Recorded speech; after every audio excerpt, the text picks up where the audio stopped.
안녕하세요. 신동명 노무사입니다. 이번 시간은 퇴사를 고민한다면 체크해야 될 체크리스트 해서요. 한 3가지 정도로 정리를 해봤습니다. 일단은 퇴사를 결정을 하실 때 또는 퇴사를 고민하실 때 일단 퇴사 이유를 명확하게 할 필요가 있겠습니다. 뻔한 얘기라고 생각하실지도 모르지만 경험상 싫어서 하는 퇴사 또는 이직은 실패 확률이 높습니다. 왜냐하면 이직을 한다고 그랬을 때 그 직장에 그 사유가 없다는 보장이 없고요. 일반적인 성향 때문에 싫은 거기 때문에 그 회사를 옮기더라도 업종을 바꾸든 하는 일을 바꾸셔도 그 이유는 없어지는 경우가 별로 없더라고요. 이건 제가 누구보다도 자신 있게 말할 수 있습니다. 왜냐하면 저는 직장 생활 한 7, 8년 하는 동안 7, 8번 이직을 했었던 사람이기 때문에 그 과정을 충분히 누구보다도 많이 겪었기 때문에 할 수 있는 말입니다. 그래서 싫어서 하는 내가 뭐가 싫어, 사람이 싫어, 조직이 싫어 이런 것 때문에 이직을 하신다 그러면 실패를 할 확률이 좀 많다 이렇게 생각을 하시면 될 것 같고요. 그거보다는 퇴직 이후에 명확한 할 일 또는 미션이 있으면 퇴직을 하셔도 좋습니다. 예를 들어서 이직을 할 때 싫어서가 아니고요. 내 캐리어 패스로 봤을 때 훨씬 더 이득이 된다. 나의 발전에 도움이 된다. 또는 책임을 더 많이 갖고 있을 확률이 높다. 이런 식의 명확한 이유가 있다면 이직을 하셔도 상관없겠죠. 이직이 아니고 창업이라고 하면 아이템이나 그런 계획이 명확해야 돼요. 보통 창업을 하겠다고 퇴사하시는 분들 보면 가끔은 그냥 싫어서 이 회사를 떠나고 싶은데 이 조직을 떠나고 싶은데 핑계거리가 없어서 창업을 한다고 그냥 불투명한 계획만 가지고 창업하신다고 말하고 퇴사하시는 분들이 있는데 이것도 사실은 뻔하죠. 아무래도 실패 확률이 높겠죠. 후회할 확률도 높으실 것 같고요. 그 다음에 두 번째로 이제 퇴사 시기를 결정을 해야 되는데 이력서에 어떻게 남을지를 고민을 해보실 필요가 있습니다. 제가 면접위원이나 또 면접을 해보면 이력서를 봤을 때 너무 짧은 기간을 했거나 연봉을 3천, 4천 받다가 갑자기 2천만 원을 받고 다시 3천으로 받고 이렇게 뭔가 연결이 되지 않고 막 이직이 많고 이러면 그럼 이 사람이 이렇게 발전적으로 보이지를 않아요. 그래서 내가 이런 퇴직을 할 때 내 이력서에 이게 어떻게 남을지 기간이나 하는 일이나 연봉 수준이나 이런 것들이 어떻게 남을지를 고민을 하고 퇴사 시기를 조정할 필요가 있겠습니다. 예를 들어서 내가 이번에 연봉이 인상될 것 같아요. 그러면 연봉을 인상되고 나서 조금 참으셨다가 또는 내가 진급이 될 것 같아요. 그럼 진급을 하고 나서 그 다음에 너무 짧은 기간에 이직하는 건 좋지 않습니다. 최소한 1년 이상은 하시는 게 저는 좋을 거라고 생각을 하고요. 그래서 항상 내가 이 퇴사가 나의 큰 이력에 어떻게 남을지를 항상 고민을 하셔야 됩니다.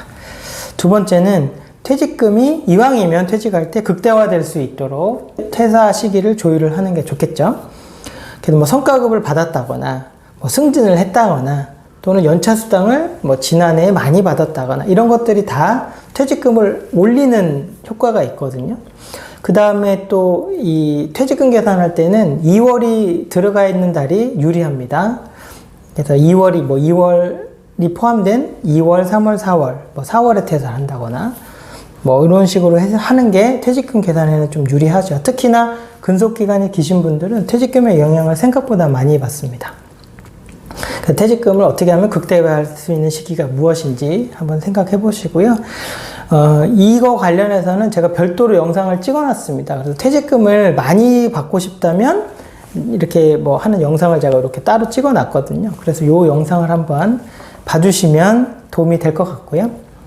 그 다음에 연차 수당도 생각보다 요즘 많죠. 그래서 특히 조금 일하시는 분들은 1년을 채우고 그만두셔야지 연차 수당 15개를 받고 그만두시는 거기 때문에 근로자 입장에서 보면 1년을 채우고 나서 하루 이틀이라도 더 일을 하다 그만두시는 게 좋습니다. 주의할 점은 딱 1년만 채우시면 퇴직금은 받는데 지금 연차 수당은 못 받으실 수가 있습니다. 그래서 1년 하고 며칠이라도 더 하셔야지 또 15일에 추가적인 연차 수당을 받을 수 있다는 거 기억하시고요.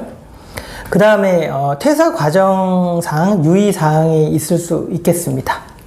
일단은 평판관리가 되게 중요합니다. 최근에는 업무상 문제가 많은 분들이 워낙 요즘에 많아요. 회사 입장에서 봤을 때. 그러다 보니까 이력서를 받았을 때 그 이력이 있는 회사들한테 레퍼런스 체크라고 해서 그 회사에 전화를 해서 뭐 이런 사람이 어떻게 일을 했는지를 물어보는 경우들이 있습니다. 비공식적으로. 그랬을 때 최소한 험담이 나올 정도로 하게 되면 이직하는데 조금 걸림돌이 될 수가 있겠습니다. 그래서 인수인계를 철저히 해주고 나오시는 수밖에 없습니다.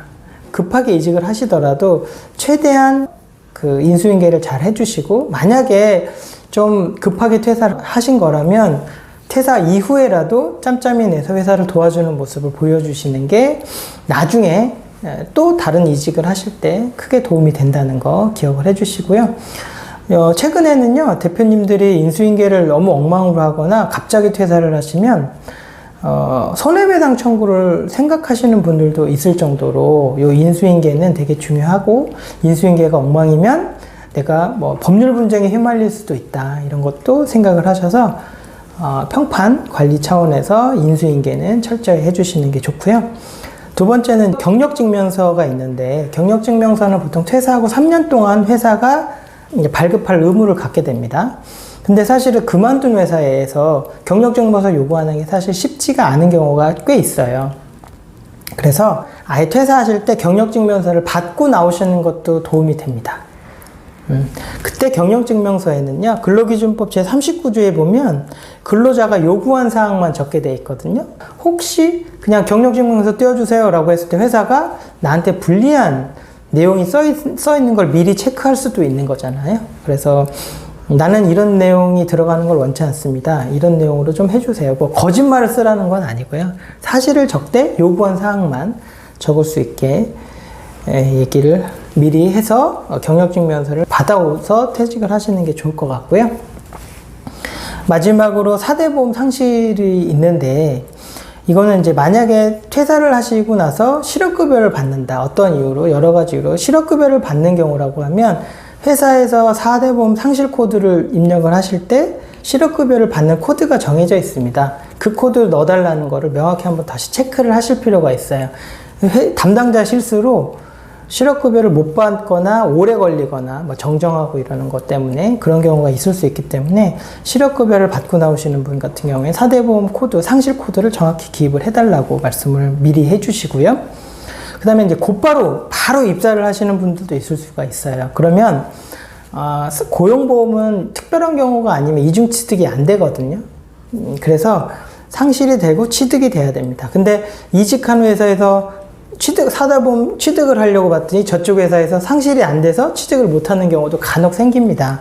그래서 이직이 곧바로 되는 경우라면 기존에 있던 회사에 4대보험 상실을 좀 빨리 해달라고 부탁을 하시고 이직을 하시면 좋을 것 같습니다.